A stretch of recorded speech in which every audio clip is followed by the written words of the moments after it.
All right, let's dive into something completely different today. Yeah. We're talking about golf instruction, Okay. but a totally new approach to it. Cool. It's called the Wright Balance method. Mm. And we're going to be looking at excerpts from Okay. The 3 Swings of Wright Balance, Yeah. an ebook by Henrik Jentsch and Dr. David Wright. Oh, that sounds interesting. And let me tell you, it really challenges like everything Yeah. you thought you knew Yeah. about what the perfect swing is supposed to be. Yeah, it's fascinating how this method kind of like shifts the focus Yeah. from like this universal ideal to actually embracing Yeah. like individual biomechanics and stuff. Yeah. So the basic idea is that there isn't one perfect swing. Right. There are 3 yells, Okay.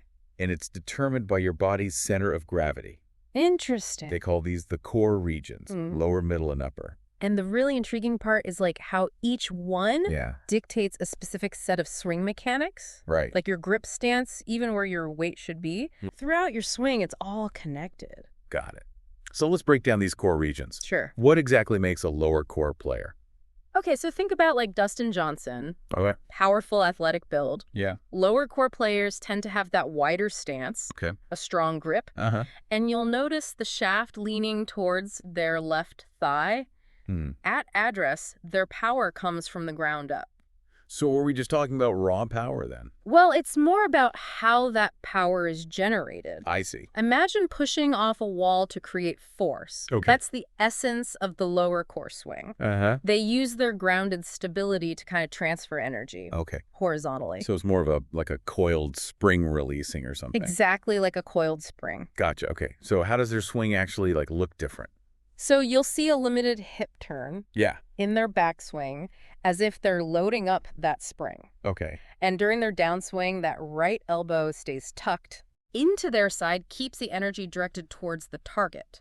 We can't talk about lower core players without mentioning Paula Creamer. Oh, absolutely. She's a classic example. Yeah. And here's a surprising fact. Statistically, more women golfers naturally gravitate towards the lower core mechanics. Wow. It really challenges that whole notion of a single ideal swing for everyone. Okay. That is surprising. All right. So let's go to the other end of the spectrum. Okay. The upper core. How do they differ? So picture Phil Mickelson or Patrick Reed. Okay. Yeah. They embody the upper core swing. Okay. These players have a higher center of gravity, so their power generation is more about rotation and vertical force. Interesting. It's less about pushing off the ground and more about using the body like a whip. A whip. Okay. So what should we look for visually with an upper core? So they typically have a narrow stance Okay. and a weak grip. Uh-huh. And you'll notice their right arm appears higher than their left. Oh, yeah. At address, often leading to what's called a flying elbow at the top of their backswing. I've definitely noticed that with some players. Yeah. But I never understood why it always seemed kind of wrong. Yeah, it might seem counterintuitive, but it's completely natural for their body type. I see. That flying elbow is a result of their upright stance and weaker grip, helping them maximize rotational energy. What?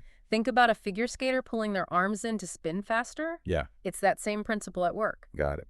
So what about this whole covering the ball thing I've heard about with upper core swings? Oh, yeah. It sounds like they're trying to smother the ball at impact. That's a great question, and it's one of the most misunderstood aspects Yeah. of the upper core swing. Okay. Imagine throwing a ball sidearm. Uh-huh. You wouldn't bring your hand over the top, but rather sling it across your body. Okay. Covering the ball is similar. So they're not hitting down on it. Exactly. They're using their body's rotation to sling the club head through impact. Wow. So we've got power coming from the ground up with the lower core. Right. And this whip-like action with the upper core. Yeah. Where does that leave our middle core players? So the book refers to the middle core as the gold standard, and for a good reason. Okay. Their swing beautifully blends elements from both upper and lower core mechanics. Interesting. Think of golfers like Adam Scott and Ernie Els. Oh, yeah. They have that effortless power that we all dream of. Effortless power. Sign me up. Right? So what makes their swing so special? They utilize a neutral grip, a moderate stance, and they seem to effortlessly tap into all 3 power sources. Wow. Linear, rotational, and vertical. Okay. It's about harmonizing different forces for maximum efficiency. They're like the well-rounded athlete who could do it all. Exactly. Cigar. They're not limited to just one type of power generation. Okay. They can adapt and blend these forces depending on the shot. Interesting. And the situation is really quite remarkable. So with all this talk about different core types and swing mechanics, Yeah. what does this mean for the average golfer like me? That's a great question. How do I even know what my core type is? That's where things get really interesting, and that's exactly what we'll be diving into next. Okay, cool. Stay with us. Okay. So before we jump into figuring out your own core type, Okay. let's touch on why this is so valuable. Hmm. It's not just about understanding these different swings. Right. It's about working with your body's natural tendencies. Oh, okay. Not against them. I've always admired golfers like Fred Couples. Yeah. You know how effortless their swings look? Absolutely. Maybe that's part of the secret. They've figured out their core type and built their swing around that. Exactly. Instead of trying to force yourself Right. into a mold that doesn't fit, Yeah. you're optimizing for your unique biomechanics. I see. Think of it this way. If you're naturally a sprinter, Okay. you wouldn't train for a marathon Right. using the same methods as a long-distance runner. Right. Okay. That makes sense. Yeah. So how do we apply this to golf? Like what kind of mistakes Okay. do people make when they try to force the wrong swing type? So one common issue is golfers with a natural lower core build Oh, okay. trying to emulate the rotational power of an upper core player. Uh-huh. They might try to increase their hip turn drastically, Yeah. but it ends up feeling forced and awkward.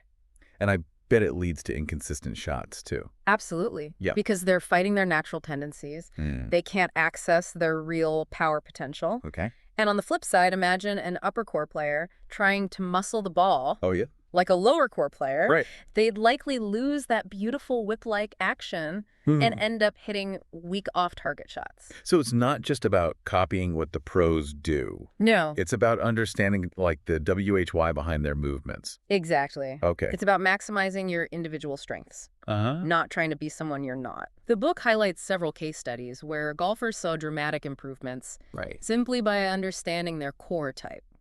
Wow. Okay, I'm sold. Yeah. But how do I figure out my own core type? Okay. Should I be like measuring my arm length or something? Well, while the full ebook has detailed assessments, Okay. there are some simple things you can observe right now. Okay. First, pay attention to your natural stance width. Mm. Do you naturally gravitate towards a wider stance or a narrower one? I think I tend towards a wider stance. Yeah. It just feels more stable. That's a good indicator. All right. Next, consider your grip strength. Okay. Do you feel more comfortable with a strong, firm grip, Yeah. or do you prefer a lighter, more relaxed grip? Definitely a strong grip. Okay. I want to feel like I'm in control. Okay, that's 2 points towards lower core. Oh, really? Wow. Finally, think about how your body naturally wants to move Mm. during your swing. Yeah. Do you feel like you're generating power more from your legs Yeah. and a horizontal push? Or is it more about rotation and a whip-like action? Now that you mention it, I've always felt like I'm pushing off the ground to generate power. Okay, based on those observations, Yeah. it sounds like you're leaning towards a lower core build. Interesting. But remember, this is just a quick assessment. Right. The full ebook goes into much more detail. This is fascinating. Yeah. I'm already starting to see my own swing in a new light. I Yeah. might have been trying to force some upper core moves It happened. on my lower core body without realizing it. That's the beauty of this method. It brings self-awareness to Yeah. your game. Yeah. And once you understand your natural tendencies, Uh-huh. you can start working with them, not against them. This is making me rethink so much about how I approach golf instruction. Yeah. It's like we've been handed a personalized instruction manual Exactly. tailored to our unique bodies. It's about empowering golfers to find their own optimal swing. Right. The one that feels most natural and effective for them. Yeah. And once you find that sweet spot, you'll unlock a level of consistency and power you never thought possible. I'm excited to explore this further. Yeah. I bet our listeners are too. Yeah. Is there anything else they should keep in mind as they start to think about their own core type? So one key takeaway is that it's not about labeling yourself as one type Well, and sticking with it rigidly. right. Some people might fall clearly into one category, Yeah. while others might be more of a blend. It's a spectrum, not a box. So there's room for individuality even within each core type. Absolutely. It's about recognizing your dominant tendencies and then fine-tuning your swing accordingly. This has been incredibly insightful. I feel like I'm seeing the golf swing with fresh eyes.